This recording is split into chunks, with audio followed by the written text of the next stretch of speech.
레아의 아들들은 야곱의 장자 르우벤과 그 다음 시므온과 레위와 유다와 이사갈과 스불론이요, 라헬의 아들들은 요셉과 베냐민이며, 라헬의 여종 빌하의 아들들은 단과 납달리요, 레아의 여종 실바의 아들들은 갓과 아셀이니 이들은 야곱의 아들들이요 밧단 아람에서 그에게 낳은 자더라. 야곱이 기럇 아르바의 마므레로 가서 그의 아버지 이삭에게 이르렀으니 기럇 아르바는 곧 아브라함과 이삭이 거류하던 헤브론이더라. 이삭의 나이가 180세라. 이삭이 나이가 많고 늙어 기운이 다함에 죽어 자기 열조에게로 돌아가니 그의 아들 에서와 야곱이 그를 장사하였더라.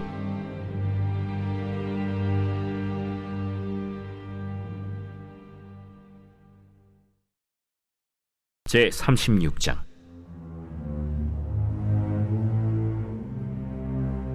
에서 곧 에돔의 족보는 이러하니라. 에서가 가나안 여인 중 헷 족속 엘론의 딸 아다와 히위 족속 시브온의 딸인 아나의 딸 오홀리바마를 자기 아내로 맞이하고 또 이스마엘의 딸 느바요의 누이 바스맛을 맞이하였더니 아다는 엘리바스를 에서에게 낳았고 바스맛은 르우엘을 낳았고 오홀리바마는 여우스와 얄람과 고라를 낳았으니 이들은 에서의 아들들이요 가나안 땅에서 그에게 태어난 자들이더라.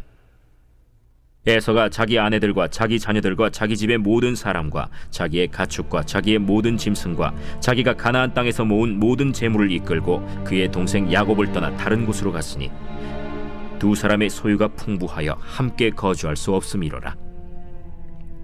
그들이 거주하는 땅이 그들의 가축으로 말미암아 그들을 용납할 수 없었더라. 이에 에서 곧 에돔이 세일산에 거주하니라. 사랑하는 성도 여러분, 오늘도 이 귀한 아침 예배 자리에 또 각자의 자리에서 함께 해주시니 감사를 드립니다. 오늘 아침 창세기의 한 장면 좀 멈춰서는 그러한 또 자리인데 아주 오래된 이야기고 우리 또 잘 알고 있는 내용이지만 오늘의 또 우리의 삶과도 맞닿아 있는 것이기 때문에 여러분들에게 깊은 묵상이 되기를 간절히 축복합니다. 2026년 5월 5일 화요일 창세기 35장 23절에서 36장 8절까지 있는 말씀으로 머무는 자와 떠나는 자라는 제목을 함께 말씀 나누겠습니다. 이제는 두 형제의 길이 완전히 갈라지죠. 야곱은 가나안 땅에 머물게 되고 에서는 세일 땅으로 떠나게 돼요. 뭐 이제 서로 간에 또 이제 가정이 다 있고 이때 당시 또 크기 때문에 자연스러운 장면 전환처럼 보이기도 하죠. 그런데 오늘 본문은 단순히 두 사람의 이야기를 전하는 것이 아니라 성경이 이 두 사람의 선택을 통해서 우리에게 근본적인 질문을 던지고 있죠. 당신은 어디에 머물고 있는가? 하나님의 약속 안에 뿌리를 내리고 있는가? 아니면 더 나은 무언가를 위해 약속의 땅 밖으로 걸음을 옮기고 있는가? 한번 그것을 돌아보는 것이죠. 그래서 오늘 이 말씀을 통해서 우리의 하루가 흔들리지 않는 뿌리 위에서는 귀하고 복된 하루 되기를 간절히 축복합니다. 오늘 본 말씀 통해서 우리가 기억할 것은 첫 번째로 언약은 하나님의 신실함으로 선다라는 것입니다. 35장 22절 우리 하반절 야곱의 아들들은 12이라 많이 낯적이죠. 29절 말씀 이삭이 나이가 많고 늙어 기운이 다함에 죽어 자기 열조에게로 돌아갔고 그의 아들 에서와 야곱이 그를 장사하였더라. 완전히 장면이 전환되는 거예요. 야곱의 12아들의 이름이 기록되는 장면이 처음 읽으면 그냥 지나치는 어떤 쉬운 족보의 나열처럼 보입니다. 그런데 우리가 일전에 성경공부에서도 제가 말씀드렸습니다만 히브리어 성경을 읽을 때 이 이름들의 나열이 단순한 인구조사가 아니다라고 말씀드렸습니다. 하나님의 언약이 살아 움직이고 있다는 선언이죠. 하나님은 야곱에게 이렇게 약속하신 바가 있어요. 내가 전능한 하나님인데 너는 생육하고 번성할 것이다. 한 민족과 많은 민족이 내게서 나고 왕들이 내 허리에서 나올 것이다. 그렇죠? 그 약속이 12아들 이름 속에서 가시화되고 있고 우리는 성경 말씀을 알기 때문에 이것이 이스라엘 12지파가 되는 것을 잘 알고 있습니다. 하나님의 말씀이 처음에 씨앗처럼 심겨졌어요. 이제 그것이 나무가 되어서 가지를 뻗기 시작하는 것이죠. 이 12아들은 결코 완벽한 가족이 아니었습니다. 그들의 어머니는 각기 달랐고 시기와 질투와 갈등이 뒤엉킨 그런 상처 있는 가정이었습니다. 한 명 한 명 다 얘기하기에는 뭐 시간이 부족합니다만 다 정말 인간적으로 보면 하자가 있는 사람들이었어요. 그런데 이렇게 흠이 많고 상처 많은 가족을 통해서 하나님께서 이스라엘의 공동체에 기초를 놓으셨다는 거예요. 이것이 바로 하나님의 언약의 본질입니다. 히브리어로 언약은 베리트라고 하는데 이 단어는 단순한 계약을 의미하는 것이 아니라 한쪽의 일방적 신실함으로 유지되는 관계를 뜻합니다. 언약은 인간의 연약함 위에 서는 것이 아니고 또 인간의 완전함 위에도 서는 것이 아닙니다. 바로 하나님의 신실함 위에 선다라는 것이죠. 야곱의 가족이 불완전하고 상처투성이었지만 하나님의 약속은 단 한 번도 흔들리지 않았다는 것입니다. 여러분, 우리는 생각합니다. 나는 너무 부족해서, 너무 자주 실패해서 하나님의 언약이 내게는 적용되지 않을 것 같다고 생각하지만 오늘 본문은 선명하게 말하죠.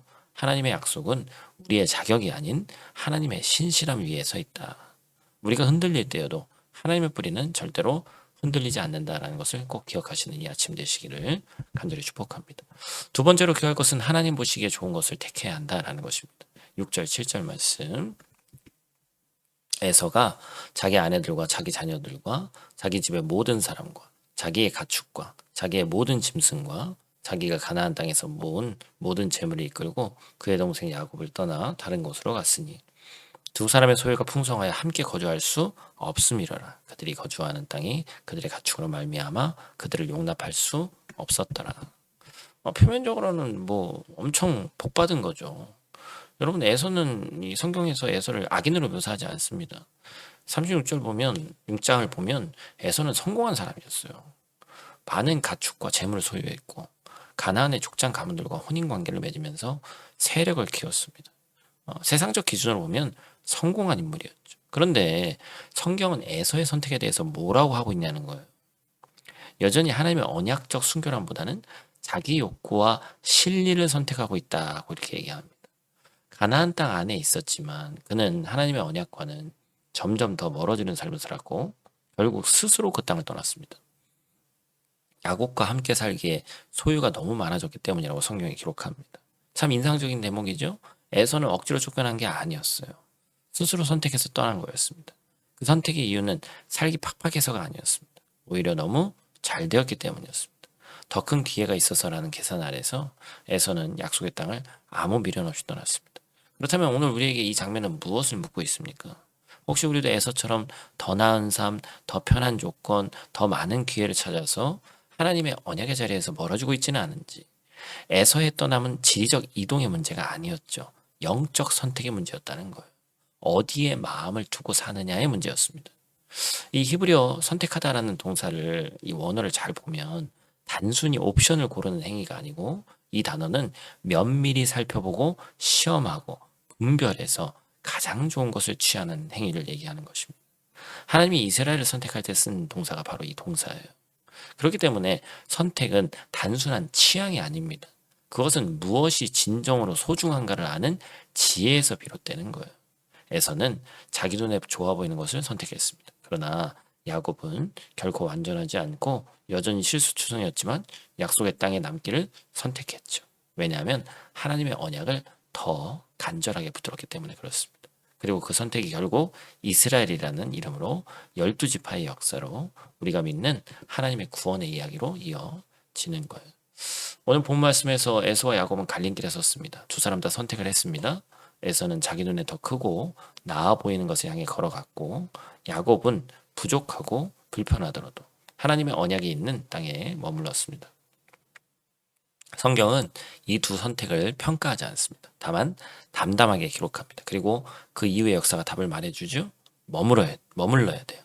하나님의 약속 안에 뿌리를 내려야 됩니다. 세상의 기회나 눈앞의 유익보다 하나님 보시기에 좋은 것을 선택하는 귀하고 복된 하루 되시기를 간절히 축복합니다. 오늘 말씀을 가지고 우리가 실천할 것은 에서의 선택을 한번 점검해 보자. 오늘 내가 결정해야 되는 일이 있는데 업무, 관계, 소비, 시간 사용 많은 것이 있죠. 이 선택이 내 눈에 좋아 보이는 건가? 아니면 하나님 보시기에도 반드시 좋은 것인가를 한번 물어봐야 돼요. 단 5분이라도 그 질문과 함께 있어 보시기를 바라고 이것이 바로 세상과 우리가 다른 기준이 되겠죠. 이것을 우리가 한번 적용하는 저 여러분들 되시기를 간절히 축복합니다. 우리 다 있는 자리에서 함께 기도하고 마치도록 하겠습니다. 아버지 하나님, 오늘도 이 귀한 아침 말씀 앞에 나온 사랑하는 성도들을 주님께서 친히 기억하시고 붙들어 주시기를 원합니다. 야곱의 12아들 하나하나의 이름을 부르듯이 오늘 이 자리에서 우리가 또 온라인으로 예배드리지만 예배하는 한 사람 한 사람의 이름을 주님께서 알고 계심을 믿습니다. 주님 오늘 본문을 통해서 우리에게 가르쳐 주신 말씀, 하나님의 언약은 우리의 자격이나 완전함 위에 서지 않고 오직 주님의 신실하심 위에 선다는 것을 깨닫게 하여 주시옵소서. 오늘 에서의 모습을 통해서 우리의 마음을 돌아보게 하시니 감사를 드립니다.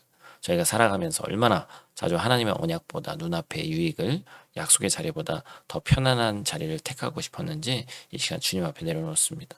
용서하여 주시고 다시 돌이켜 주님의 약속 안에 뿌리 내리게 하여 주시옵소서. 불편하고 좁아 보여도 그 자리가 주님 역사하시는 자리를 믿고 담대히 나아가는 오늘 하루 되게 하여 주시옵소서. 우리의 구원자 되시는 예수님 귀하신 이름으로 간절히 기도드립니다. 아멘.